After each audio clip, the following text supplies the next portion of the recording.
আসসালামু আলাইকুম। নবম ও দশম শ্রেণীর শিক্ষার্থীরা, চলে আসলাম আমরা আজকে রসায়ন বিজ্ঞানের ষষ্ঠ অধ্যায়ের প্লে লিস্টের যে লেকচারগুলো ছিল আমাদের সেগুলো, অর্থাৎ যে লেকচারগুলো শেষ সেগুলো আজকে আমরা কোশ্চেন নিয়ে কথা বলবো। সো কি ধরনের কোশ্চেন আসে এবং শর্টকাট কিভাবে অ্যান্সার দেওয়া যায়, আমরা আজকে ষষ্ঠ অধ্যায়ের অর্থাৎ মৌলের ধারণা এবং রাসায়নিক গণনা অধ্যায়ের কিছু কোশ্চেন নিয়ে আমরা আজকে কথা বলবো।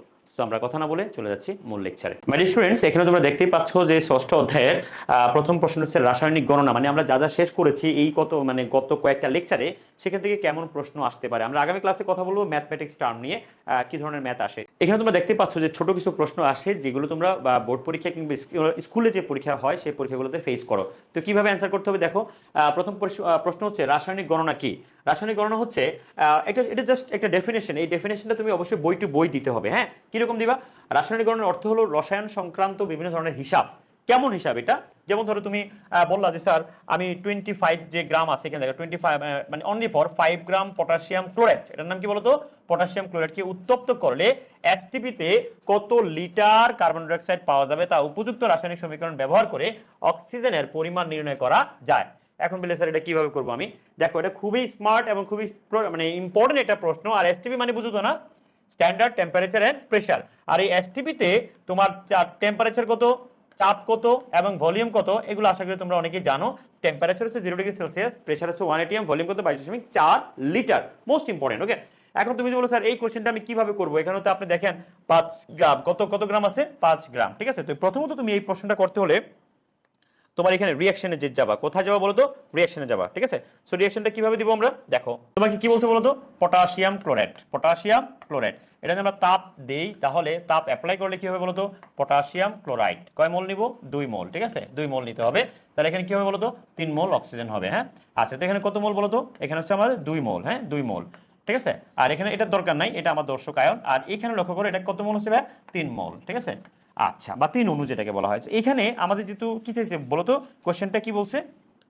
কোশ্চেনটা কি বললো ভাইয়া? যে 5 গ্রাম পটাশিয়াম ক্লোরাইডকে উত্তপ্ত করলে এসটিপিতে কত লিটার, কত লিটার কি পাবা? কার্বন ডাই অক্সাইড পাবা। কত লিটার? আসো, তো এখানে আমি যদি বলি দেখো, এই যে ঘরটা তুমি দেখতে পাচ্ছ এখানে কত পাচ্ছ ভাইয়া? এখানে তুমি কি পাইলা বলতো? 3 মোল, তাই না? তো 3 মোল যদি আমরা এখন লিটারে কনভার্ট করি তাহলে কি হবে বলতো? 3 মোল যেহেতু 22.4 লিটার। হ্যাঁ, আচ্ছা, তো এখন তোমাকে বের করতে হবে পটাশিয়াম ক্লোরাইড থেকে কত লিটার, কত লিটার কি হয় অক্সিজেন। তো ভাইয়া তুমি তো জানো যে 22 আমরা যদি বলি যে পটাশিয়াম ক্লোরাইডের আণবিক ভর কত, তোমার কোশ্চেনে কি দিচ্ছে? 5 গ্রাম, তাই না? কোশ্চেনে দিচ্ছে কত গ্রাম? 5 গ্রাম। এখন তুমি আরেকটা মজার ইন্টারেস্টিং ব্যাপার দেখো। এখানে দেখো তোমাকে কত গ্রাম বলছে ভাইয়া? 5 গ্রাম। তো এখানে যদি আমি তোমাকে এইভাবে শেখাই যে 5 গ্রাম কি আছে বলতো? Potassium chloride. এখন তুমি বললা যে স্যার পটাশিয়াম ক্লোরাইডে তো একটা আণবিক ভর আছে না ভাইয়া? তো পটাশিয়াম কত? পটাশিয়াম হচ্ছে 39, ক্লোরিন কত? 35.5, অক্সিজেন কত? ধরো তোমার 60, অক্সিজেন 16, তাই না? তার মধ্যে এখানে দেই 39 প্লাস 35.5 প্লাস কত বলতো? 348। ওকে, তো এটার সাথে কত গুণ করবা? 2, এত গ্রাম, তাই না? তো ভাই এত গ্রাম পটাশিয়াম ক্লোরাইড থেকে আমরা পাচ্ছি কত বলতো? 3 ইন্টু 22.4 লিটার। এটা কি বুঝছো বলো তো? এটা হচ্ছে প্রমাণ অবস্থায়, তাই তো? এটা কোন অবস্থায় বলতো ভাইয়া? এটা প্রমাণ অবস্থায়। ভালো করে দেখেন, ভালো করে বুঝেন, মোস্ট ইন্টারেস্টিং একটা টপিক সেটা। তাহলে ভাইয়া এখানে কি লিখলাম আমরা? যে 2 কেন লিখছি? কারণ এখানে 2 মোল ছিল, তাই তো? তো এত গ্রাম থেকে পাচ্ছি আমরা এই যে প্রমাণ অবস্থায়। তাহলে তোমার কোশ্চেনে কত বলছো বলো তো? 5 গ্রাম, তাই না? তো 5 গ্রাম থেকে তুমি কতটুকু পাবা? মানে 5 গ্রাম পটাশিয়াম, এই যে পটাশিয়াম ক্লোরাইড থেকে আমি পাচ্ছি এত লিটার অক্সিজেন, তাই তো? তাহলে 5 গ্রাম থেকে কত হবে? এটা কিন্তু ইউনিটারি মেথড, মানে ঐকিক নিয়ম। ওকে, একবারে সংক্ষিপ্ত। তাহলে 5 গ্রাম থেকে তুমি 5 গ্রাম পটাশিয়াম ক্লোরাইডকে উত্তপ্ত করলে আমরা পাবো যে পরিমাণটা, সেটা হচ্ছে এই পরিমাণ। দেখো লুক এট কত পরিমাণ পাবো। এবার ডিরেক্ট টার্ম দিবা। ওকে, তাহলে 3 ইনটু কত হবে? 24.4 লিটার। আর নিচে কত কত লিখবো বলো তো? 2 ইনটু এটা যোগ করে দিবা। হ্যাঁ, যেহেতু আমরা এখন এত বড়তে যাব না, তোমরা যোগ করে দিবা 48 গ্রাম, তাই তো? আর এখানে কত গ্রাম হবে? 5 গ্রাম। এবার কাটাকাটি করলে যেটা আসবে সেটাই অ্যান্সার। ওকে, তাহলে এই যে ছোট ছোট ম্যাথগুলো করার জন্য কিন্তু আমাদের এই রাসায়নিক গণনা। ঠিক আছে মাই স্টুডেন্টস, এভাবে ম্যাথগুলো করে ফেলবা। গ্যাসের মোলার আয়তন কাকে বলে? একটা হচ্ছে কি পদার্থের মোলার আয়তন, আর একটা কি গ্যাসের মোলার আয়তন। এটা খুবই ইন্টারেস্টিং একটা প্রশ্ন। ওকে, 1 মোল গ্যাসের আয়তনকে মোলার আয়তন বলে। আবার 1 মোল পদার্থের আয়তনে কি বলা হয়? পদার্থের মোলার আয়তন বলে। 1 মোল গ্যাসের আয়তনকে গ্যাসের মানে মোলার আয়তন বলে। ওকে, তাহলে এসটিপিতে লুক এট এসটিপিতে এখানে তুমি দেখতেই পাচ্ছ যে এসটিপিতে সকল গ্যাসের মোলার আয়তন কত? 22 কত ভাইয়া? 4 লিটার। ফিক্সড, এটা শেষ। ওকে, তাহলে এটা আমরা নেক্সটে যাই। নেক্সট আসো। এইখানে তোমরা দেখতে পাচ্ছ যে নেক্সট পয়েন্টে লক্ষ্য করি আমরা। নেক্সট এটা লক্ষ্য করো। মোল বলতে কি বুঝো? কি বলছিলাম? মোল বলতে কি বুঝো? এটা মোস্ট ইম্পর্টেন্ট প্রশ্ন, এক নম্বরে আসে। কোন মৌলিক পদার্থ বা যৌগিক পদার্থের আণবিক ভরকে গ্রামে প্রকাশ করলে যে পরিমাণ পাওয়া যায় তাকে তাকে এক মোল বা মোল বলা হয়। যেমন অক্সিজেন, আমি আবার বলছি, খুবই ইন্টারেস্টিং এটা।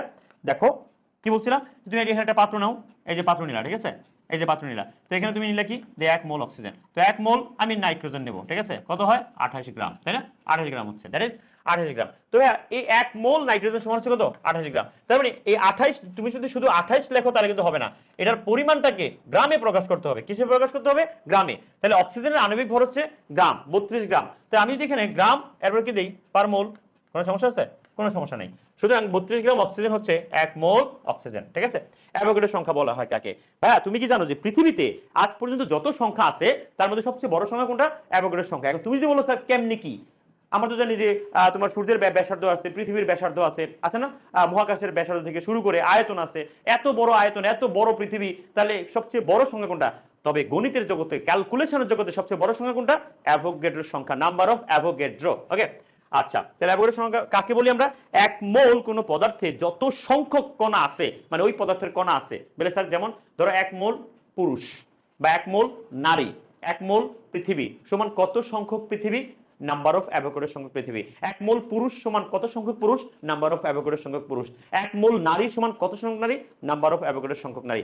1 মোল ওমেগা সমান কত মোল ওমেগা বলো তো? নাম্বার অফ অ্যাভোগাড্রোর সংখ্যক নাম্বার অফ অ্যাভোগাড্রোর সংখ্যক ওমেগা। কথা কি বুঝতে পেরেছেন? তাহলে মাই ডিয়ার স্টুডেন্টস, যে আমরা অ্যাভোগাড্রোর সংখ্যা বলতে যেটা বুঝি, 1 মোল কোন বস্তুতে যত সংখ্যক কণা, এন্ড কণা বলতে অণু, পরমাণু, আয়ন, মৌল, যৌগ ইটিসি হতে পারে, আয়ন থাকে, সেই সংখ্যাকে অ্যাভোগাড্রোর সংখ্যা বলা হয়। এটা কিন্তু অ্যাভোগাড্রোর সংখ্যার কি এটা ধ্রুবক, যাকে আমরা Na দ্বারা প্রকাশ করি। কি দ্বারা? Na, হ্যাঁ, এটা অবশ্যই বড় হাতের এ হতে হবে, Na দ্বারা প্রকাশ করা হয়, ঠিক আছে। এটা নাম্বার কত বলো তো? হ্যাঁ, নাম্বার হচ্ছে 6.02 × 1023 ধরা হয়, তাই তো? আচ্ছা বাচ্চারা, এখানে একটা মজার ইন্টারেস্টিং ব্যাপার আছে, দেখো তো কি সেটা। সেটা হচ্ছে যে 1 মোল, তোমাদের যদি বলি যে স্যার নাম্বার অফ অ্যাভোগাড্রোর সংখ্যাটা বের করা যায় কিভাবে বলো তো বাচ্চারা? নাম্বার অফ অ্যাভোগাড্রোর সংখ্যা বের করার সূত্র হচ্ছে এই যে 1 ফ্যারাড ডিভাইডেড বাই ইলেকট্রনের চার্জ, তাই না? তাহলে 1 ফ্যারাড সমান কত বলো তো? 96,500 কুলম্ব। কেমিস্ট্রি কেন মুখস্থ করবা? কেমিস্ট্রি নিজেই তোমাকে মনে রাখবে, এরকম ভাবে তুমি কেমিস্ট্রি পড়তে হবে, ঠিক আছে? কেমিস্ট্রি ভাইয়া কখনো মুখস্থের বিষয় না। কেমিস্ট্রি সবসময় চিন্তা করে সে তোমাকে কিভাবে মনে রাখবে, আর মনে রাখতে হলে তোমাকে করতে হবে কি? কেমিস্ট্রি নিয়ে খেলা করতে হবে, ঠিক আছে? আর খেলা করার জন্যই আমাদের ওমেগাতে কেমিস্ট্রি চর্চায় তোমাকে নিয়োজিত হতে হবে। ভাইয়া এই হচ্ছে আমাদের অ্যান্সারটা। দেখো কিভাবে বের করলাম নাম্বার অফ অ্যাভোগাড্রোর সংখ্যা। স্যার এটা তো নরমাল একটা ইস্যু, হ্যাঁ, তোমার কাছে নরমাল হতে পারে আমরা শেখানোর পরে। তো ভাই এখানে দেখো যে নাম্বার অফ অ্যাভোগাড্রোর সংখ্যার একক নেই কেন? কেন? এটা 1 ফ্যারাড, এটা কিন্তু ফিক্সড ভ্যালু 1 ফ্যারাড। এই 1 ফ্যারাড কি সেটা আবার তোমাদেরকে অন্য লেকচারে শেখায় এবং ফিজিক্সেও শেখায়। আচ্ছা, 1 ফ্যারাড কত? 96,500 কুলম্ব। এটা 96,400 বেসিকলি 74 কুলম্ব ধরা হয়, কিন্তু এটাকে প্রায় কত লিখি আমরা? 96,500 কুলম্ব লিখি, ঠিক আছে? আর এটা হচ্ছে নাম্বার অফ অ্যাভোগাড্রোর সংখ্যা। তাহলে ভাই এই ফ্যারাড মানে কি? একক কি? কুলম্ব। চার্জের একক কি? কুলম্ব। আর ইলেকট্রন চার্জের একক কি? কুলম্ব। কুলম্ব কাটা যায়, নাম্বার অফ অ্যাভোগাড্রোর সংখ্যারও কোনো একক আর থাকে না। আচ্ছা, গেল এটা। তাহলে আমরা নেক্সট কোশ্চেনে যাই, ঠিক আছে? তো নেক্সট কোশ্চেনে কি ভাইয়া বলো তো? হ্যাঁ, নেক্সট কোশ্চেন দেখো, মৌল এর আধুনিক ধারণা কি? মৌল এর আধুনিক ধারণা কি? এটা অনেক বাচ্চারাই এই প্রশ্নগুলোতে মিসফায়ার করে, আশা করি তোমার মিসফায়ার হবে না। মৌল এর আধুনিক ধারণা কি? কোন পদার্থের যত গ্রাম ভরে এই এত সংখ্যক মানে কি নাম্বার অফ অ্যাভোগাড্রোর সংখ্যা, কণা, পরমাণু, অণু, আয়ন থাকে, তত গ্রাম ভরকে ওই পদার্থের 1 মোল বলা হয়। তার মানে কি তুমি যে কোনো পদার্থের পরিমাণকে কিসে নিবা? গ্রামে নিবা। যেমন 1 মোল, যদি আমরা বলি যে 1 মোল পানি সমান কত গ্রাম ভাইয়া? 18 গ্রাম। তো 18 গ্রাম পানিতে কত সংখ্যক আছে? এত সংখ্যক আছে। ক্লিয়ার? ওকে। মোলার ভর কাকে বলে? মোলার ভর কাকে বলে? ছোট ছোট প্রশ্নগুলো তোমাকে অনেক বেশি অর্জন শিখাবে, অনেক বেশি অর্জনের কাছে নিয়ে যাবে। মোলার ভর কাকে বলে? 1 মোল পরমাণু বা 1 মোল অণু, মৌলিক পদার্থ বা 1 মোল যৌগিক পদার্থের পরিমাণকে গ্রামে প্রকাশ করলে যে পরিমাণ পাওয়া যায় তাকে ওই পরিমাণকে মোলার ভর বলা হয়। তার মানে এটা কি বলতো? এটা কি? এটা হচ্ছে যা পরিমাণটা, মানে ভর কিসে নিবা? গ্রামে নিবা। তাহলে কি পাওয়া যাবে? মোলার ভর। ওকে, যেমন 1 মোল পরমাণু কি হাইড্রোজেন বা H পরমাণুর মোলার ভর কত? 1 গ্রাম পার মোল। আবার 1 মোল অণু হাইড্রোজেন বা H2 অণু দ্বিপরমাণু যারা, হ্যাঁ, তাদের ক্ষেত্রে কিন্তু আণবিক ভর ব্যবহার করতে হয়। ওকে, সেটাকে আমরা কি বলি? অণুর মোলার ভর। হ্যাঁ, H2 অণুর কি মোলার ভর কত গ্রাম?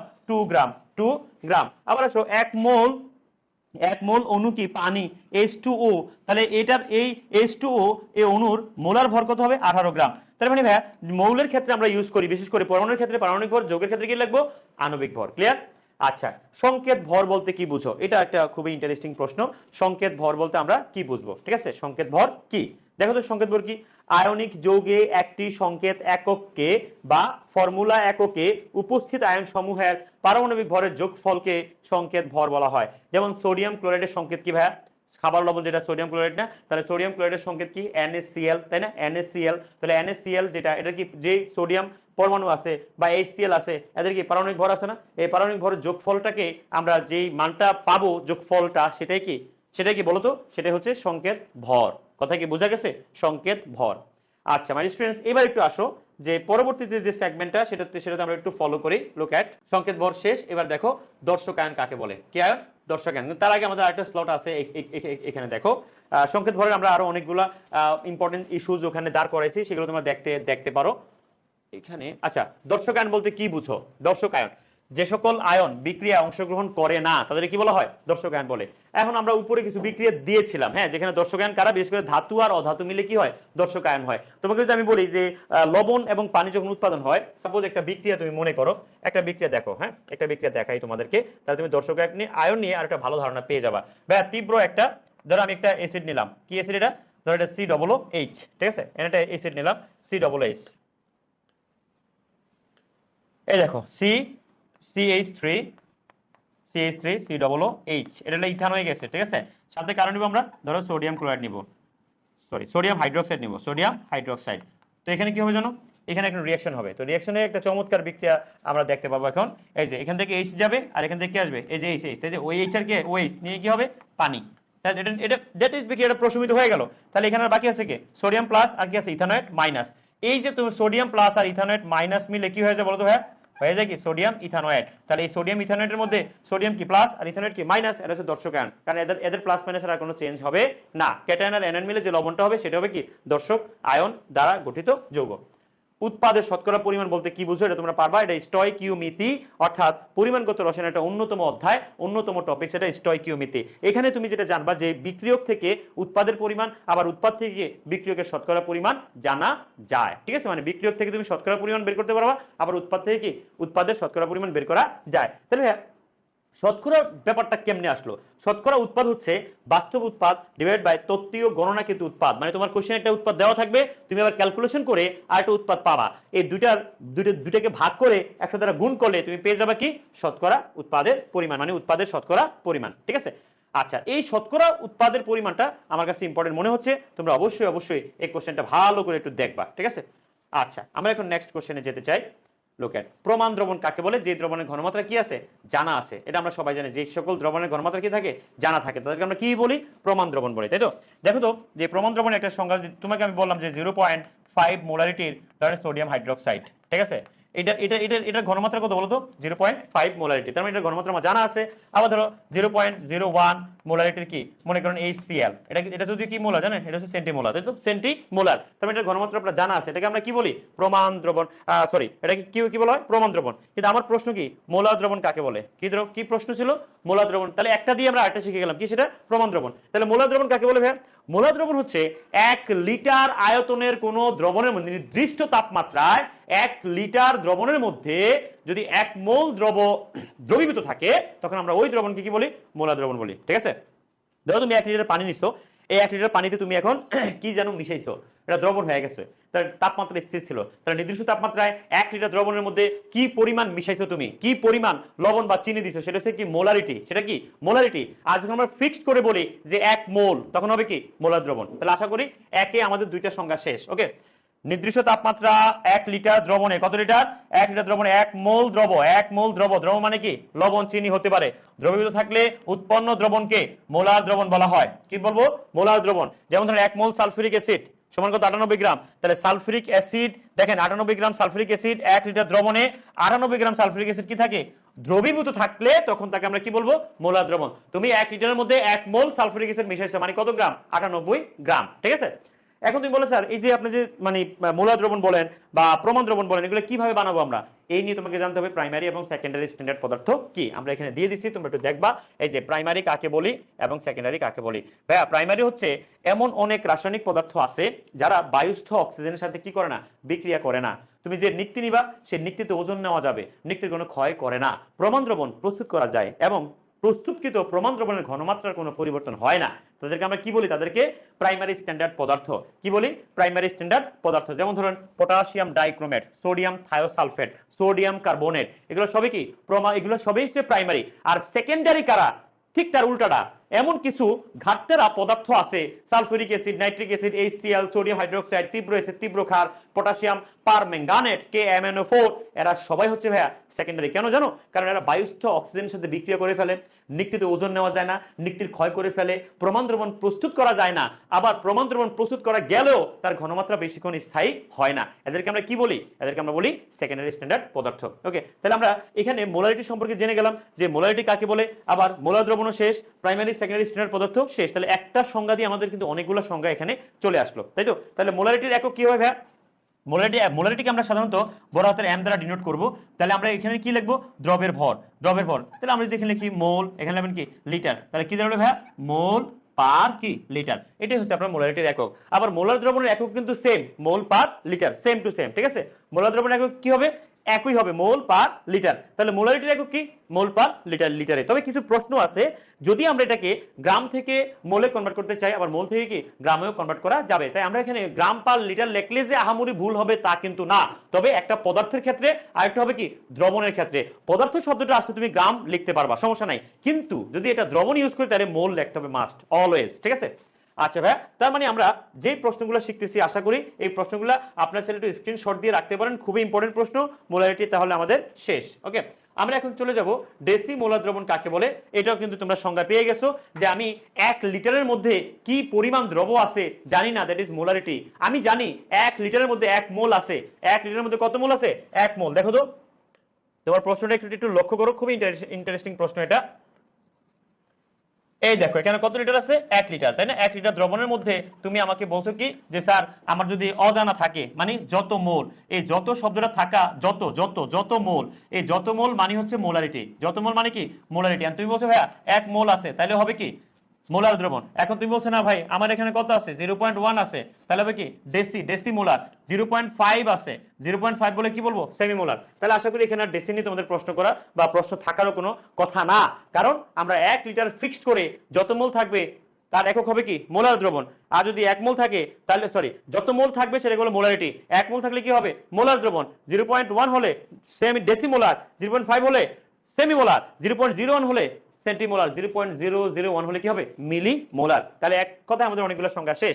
ভাইয়া শতকরা ঘনমাত্রা কি, শতকরা শতকরা ঘনমাত্রা মানে 100 ভাগ দ্রবণে দ্রবের পরিমাণকে শতকরা ঘনমাত্রা বলা হয়। মানে 100 ভাগের মধ্যে কতটুকু আছে এটাকে আমরা কি বলি, শতকরা ঘনমাত্রা বলি। শতকরা হার পদ্ধতিতে দ্রবকে মানে লবণকে দ্রবণের মোট ভর, দ্রবণের মোট ভর বা আয়তনের শতকরা অংশ হিসেবে প্রকাশ করা হয়। যেমন 20%, মানে কত, 20/100। এটা আছে কত, W/V ফর্মুলা আমরা ব্যবহার করি। এটা হচ্ছে W/V, আর এটা হচ্ছে W/W, আর এটা হচ্ছে কি V/V। এগুলো সবই কি শতকরা প্রকাশের সূত্র। কয়টা সূত্র ভাইয়া, এটা হচ্ছে কি W/V সূত্র আছে, এটা হচ্ছে কি W/W সূত্র আছে, W/W সূত্র আছে, এটা হচ্ছে কি V/V সূত্র আছে। মানে কি দ্রবের ভর ডিভাইড বাই দ্রবণের আয়তন, দ্রবের ভর ডিভাইড বাই দ্রবণের ভর বা দ্রবণের আয়তন গ্রামে নিতে হবে। আবার দ্রবের পরিমাণ ডিভাইড বাই কি দ্রবণের পরিমাণ কিসে নিব, ভিতে, মানে লিটারে নিতে হবে, ঠিক আছে? এভাবে 3 ভাবে প্রকাশ করা যায়। পিপিএম কি ভাই, কোন একটা দ্রবণের ঘনমাত্রা প্রকাশের সবচেয়ে অন্যতম মাধ্যম হচ্ছে এখন পিপিএম। এটা কি, এটা মানে হচ্ছে দ্রবণের 10 লক্ষ ভাগের 1 ভাগ, 10 লক্ষ ভাগের কি 1 ভাগ। তো আমরা যদি বলি যে পিপিএম পদ্ধতিতে দ্রবণের যে মোট যে পরিমাণটা আছে, হ্যাঁ, সেটার কি 10 লক্ষ ভাগের 1 ভাগ, 10 লক্ষ ভাগের কি 1 ভাগ। মানে হচ্ছে ভাই কোনো একটা দ্রবণের ঘনমাত্রা সঠিকভাবে বের করার জন্য বিজ্ঞানীরা এই পন্থা বেছে নিয়েছেন। এগুলো সবই কিন্তু ঘনমাত্রা প্রকাশের একক। মোলারিটি, নরমালিটি, মোলালিটি, শতকরা এবং মোল ভগ্নাংশ, পাশাপাশি পিপিএম, পিপিবি, পিপিটি। তুমি জানো যে পিপিএম এ সবসময় পাওয়ার কত ইউজ করতে হয়, এত, আর পিপিবি তে এত। পিপিটিতে এত, ঠিক আছে? এই পাওয়ারগুলো দেখে নিবা। শতকরার জন্য কত ইউজ করি আমরা? 10⁻²। তাহলে এটা হলো কি শতকরা, এটা কি পিপিএম, এটা কি পিপিবি, এটা কি পিপিটি। ওকে, তাহলে এই যে এরকম ভাবে আমরা অনেকগুলা সূত্র, অনেকগুলা প্রশ্ন তোমাদের জন্য সাজিয়েছি মাই ডিয়ার স্টুডেন্টস। তোমরা একটু কাইন্ডলি এই প্রশ্নগুলা আমরা দেখাবো আপনাদেরকে এক এক করে প্রত্যেকটা। যে এরপরে তোমরা যদি স্লাইডটা দেখো, সেটা হচ্ছে আমরা এখানে কিছু ম্যাথ তোমাদের জন্য সাজিয়েছি, ম্যাথগুলো। মাই ডিয়ার স্টুডেন্টস, আমরা পিপিএম পর্যন্ত আজকে ইনশাআল্লাহ 18টা কোশ্চেন আমরা আলোচনা করেছি। এইভাবে আমাদের নেক্সট সেগমেন্টে আসতেছে ম্যাথমেটিক্স। সো ম্যাথমেটিক্স ক্লাসটা আমরা ইনশাআল্লাহ পার্ট 2 তে শুরু করব। আশা করি আপনারা পার্ট 1টা ভালো করে দেখবেন, এই ধরনের প্রশ্ন ইনশাআল্লাহ আসবে। পার্ট 2টা আপনার জন্য অত্যন্ত কার্যকরী হবে, কারণ ম্যাথমেটিক্যাল টার্মস চলে আসতেছে পার্ট 2 তে। সো মাই ডিয়ার স্টুডেন্টস, এইভাবে নতুন নতুন ভিডিও পেতে হলে আমাদের ওমেগার ফেসবুক পেজ এবং আমাদের ইউটিউব চ্যানেল ওমেগা স্কুলে তোমরা অবশ্যই জয়েন করবা এবং যত সম্ভব, যত বেশি সম্ভব শেয়ার করবা, তোমার সহপাঠীকে জানিয়ে দিবা। সো মাই ডিয়ার স্টুডেন্টস, ভালো থাকবেন, ভালো রাখবেন, ওমেগার পাশেই থাকবেন। আসসালামু আলাইকুম।